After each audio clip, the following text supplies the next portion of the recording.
कार्तिक मास महात्म्य कथा अध्याय 2। भगवान श्री कृष्ण आगे बोले, हे प्रिय, जब गुणवती को राक्षस द्वारा अपने पति एवं पिता के मारे जाने का समाचार मिला तो वह विलाप करने लगी। हाँ नाथ, हाँ पिता, मुझको त्याग कर तुम कहाँ चले गए? मैं अकेली स्त्री तुम्हारे बिना अब क्या करूं? अब मेरे भोजन वस्त्र आदि की व्यवस्था कौन करेगा? घर में प्रेम पूर्वक मेरा पालन पोषण कौन करेगा? मैं कुछ भी नहीं कर सकती। मुझ विधवा की कौन रक्षा करेगा? मैं कहाँ जाऊँ? मेरे पास तो अब कोई ठिकाना भी नहीं रहा। इस तरह विलाप करते हुए गुणवती चक्कर खाकर धरती पर गिर पड़ी और बेहोश हो गई। बहुत देर बाद जब उसे होश आया तो वह पहले की भांति करुण विलाप करते हुए शोक सागर में डूब गई।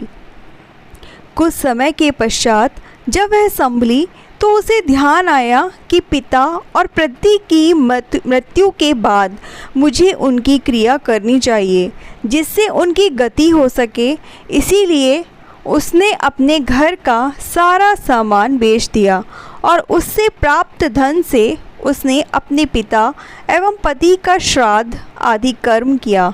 तत्पश्चात वह उसी नगर में रहते हुए आठों पहर भगवान विष्णु की भक्ति करने लगी। उसने मृत्यु पर्यंत तक नियम पूर्वक सभी एकादशियों का व्रत और कार्तिक महीने में उपवास और व्रत किए। हे प्रिय, एकादशी और कार्तिक व्रत मुझे बहुत ही प्रिय हैं। इनसे मुक्ति, भुक्ति, पुत्र और संपत्ति प्राप्त होती है। कार्तिक मास में जब तुला राशि पर सूर्य आता है तब ब्रह्म मुहूर्त में उठकर स्नान करने और व्रत व उपवास करने वाले मनुष्य मुझे बहुत प्रिय हैं, क्योंकि यदि उन्होंने पाप भी किए हों तो स्नान और व्रत के प्रभाव से उन्हें मोक्ष प्राप्त हो जाता है।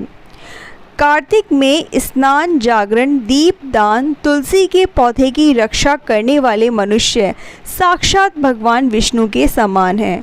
कार्तिक मास में मंदिर में झाड़ू लगाने वाले, स्वास्तिक बनाने वाले और भगवान विष्णु की पूजा करने वाले मनुष्य जन्म मरण के चक्कर से छुटकारा पा जाते हैं। यह सुनकर गुणवती भी प्रति वर्ष श्रद्धा पूर्वक कार्तिक का व्रत भगवान विष्णु की पूजा करने लगी। हे प्रिय, एक बार उसे ज्वर हो गया और वह बहुत कमज़ोर हो गई। फिर भी वह किसी भी प्रकार गंगा स्नान के लिए चली गई। गंगा तक तो वह पहुंच गई, परंतु शीत के कारण वह बुरी तरह से कांप रही थी और इस कारण वह शिथिल हो गई। तब मेरे भगवान विष्णु दूत उसे मेरे धाम में ले आए।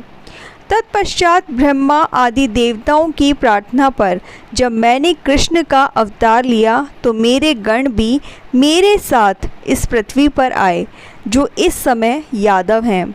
तुम्हारे पिता पूर्व जन्म में देव शर्मा थे तो इस समय सत्राजित हैं। पूर्व जन्म में चंद्र शर्मा जो तुम्हारा पति था वह डाकू है। और हे देवी, तू ही वह गुणवती है।